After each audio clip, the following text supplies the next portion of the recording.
Hi everyone, it's Derek from the iReady podcast, and this is my reaction to the 4-0 win against Stirling Albion in the fourth round of the Scottish Cup tonight.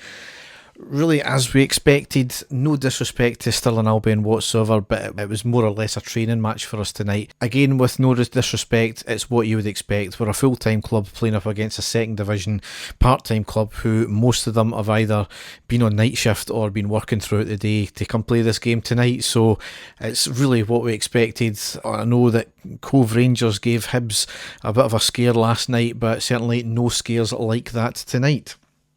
So obviously we had the Loving Cup ceremony beforehand as well. This is the first home game since the new year, so always good to see that, and the carrying on traditions. 85 years I think Stuart Robertson said it's been going for now, which is great. Game itself, 8 changes from the Aberdeen game. Good to see that we're giving some game time to some players. Certainly Itten was a big one as well, considering in the next week or so we're going to be without Morelos. Obviously he's been called up for the Columbia squad, but we lined up McLaughlin, Tavernier, Lundstrom, Goldson, Hadji, Itten, Simpson, Barker, Bacuna, Balogun and Sakala. On the subs bench were McCrory, Bassey, Sands, Wright, Roof, McCann, King and Lowry. So the first half was a comfortable and perfunctory first half, if not a little uninspiring. We're fully in control, played in the Stirling half largely due to Stirling sitting deep. It was a bit pedestrian though. Maybe that was due to the 8 changes that played into that, but again, it's been a feature of our squad in some games where we can be quite pedestrian. A few chances here and there, but little clear cut, and not worrying their keeper too much either. Stirling had a couple of shots over the bar, and their best chance in the first half came, really the first chance of the game, where Tavernier and McLaughlin had a bit of a mix up at the back. McLaughlin had came out of his box to clear it, and the Stirling player nearly got in there after a bit of a ricochet in the ball, but we kind of got away with that one there. Bit concerning though on the 14th minute when Hadji came off injured and Alex Lowry came on. Hadji had taken a bit of a sore one. He went for a shot inside the box and there was a bit of a knee-to-knee collision with the defender. No foul at all, it was just one of these things that happened, and he had to hobble off a few minutes later, so hopefully it's not too bad. However, what a replacement he brought on, because he certainly shone, the youngster as well. Didn't have a chance in the 17th minute. It was a cross into the box by Tavernier, took a slight deflection right to the back post, which found it, and it was an awkward height for him. He tried to bundle over his line, but the keeper saved it on the line. Or it was possibly over, I'm not too sure, not clear in terms of the angles the replay showed us there. I thought we had goal line technology, to be honest, in Scotland, but clearly not for the Scottish Cup anyway. However, I do think it kind of rolled off Itten's arm at the same time as well, so even if it was, in, I'm not too sure if it would have been given anyway. However, we did make it 1-0 on the 31st minute, and I said the boy had a great game. Alex Lowry scored his first goal for the senior team. The move started in midfield, we drove it forward, it was passed to Bacuna, who got it to the edge of the box, squares it to Lowry on the right hand side, who shoots it to the left and into the back of the net. A lovely all round move and a great finish from Lowry as well. And then on the 36th minute, those 3 words you love to hear: penalty to Rangers. It was a cross in from the right, cleared by the defender, and the referee blew the whistle. A bit of confusion for at least a few seconds, because it wasn't clear what he was actually given the foul for, and then he points to the spot. So it was actually, on looking at the replay, it was a great spot by John Beaton there, because I don't think anybody in the stadium knew what the foul was for. Even watching it back in real time, it didn't look as if anything had happened, but it was a clear handball in the box, so you can't really argue about that there. 37th minute, up steps Tavernier to make it 2-0, and he shoots to the left. The keeper dives the right way, but it was too well placed. And then the thing that got the Moon Howlers absolutely raging, 2 minutes later on the 39th minute, those 3 words again: penalty to Rangers. Barker was clearly taken out from behind inside the box. Again, correct decision.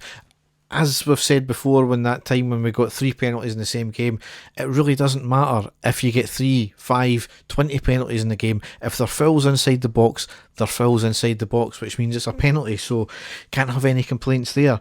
However, a really, really poor penalty from Tavernier this time. He hits it to the left again, but it was at the right height for the keeper to make an easy dive and save. So really disappointing that there, but at least it wasn't in a major game where we're relying on a penalty only to score. So at that point, into half time, the game was effectively done.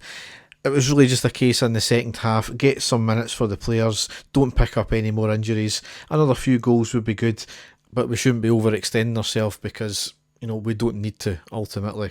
And there's no point picking up injuries, especially when we've got a big run of games and important games at that. However, in the second half, it was another dominant display. Us completely on top, again played in the Stirling half. We never really got out of first gear, and as I said, it was really much of a training game, really all game, but especially in the second half. Sakala had a volley off a defender early on, then we had a header saved by the keeper onto the bar, and then we scored our third goal on the 59th minute, and it was Itten that scored. It was a lovely move with Lowry showing some great skill near the box to feed the ball to Lundstrom, who gets into the box, passes to Itten, who takes a touch, rounds the defender and hits it into the back of net from inside the 6-yard box. Just a great all-round move, great from Lowry, and superb, really close quarter skill there from Itten as well to round the player. A minute later, Balogun came off and another youngster, Leon King, came on. Lowry had another good shot at goal shortly after as well, and then we made another sub on the 67th minute with Barker off and Roof on.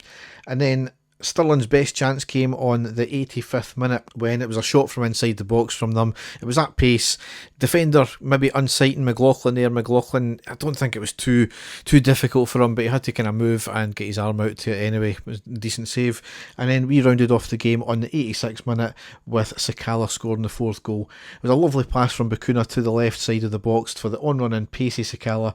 Cuts inside, free of any defenders, and hits it at an angle into the back of net. Just a great goal. And I've seen a few comments, especially in the first half, about Bakuna. What's the point in him? He's not done anything. But, he certainly had 2 assists tonight, and he had a good few other layoffs for other players to have chances as well. He laid off Lowry a couple of times as well, if I remember right.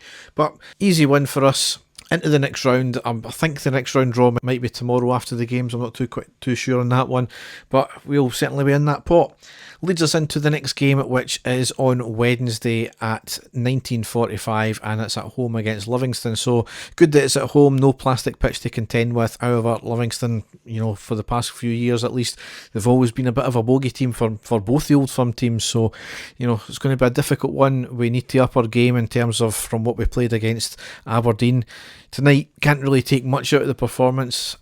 Given the level of opposition, it was just good to get minutes into the legs of some of the players. But, got to be happy with that. So I'll be back for a post-match after that game.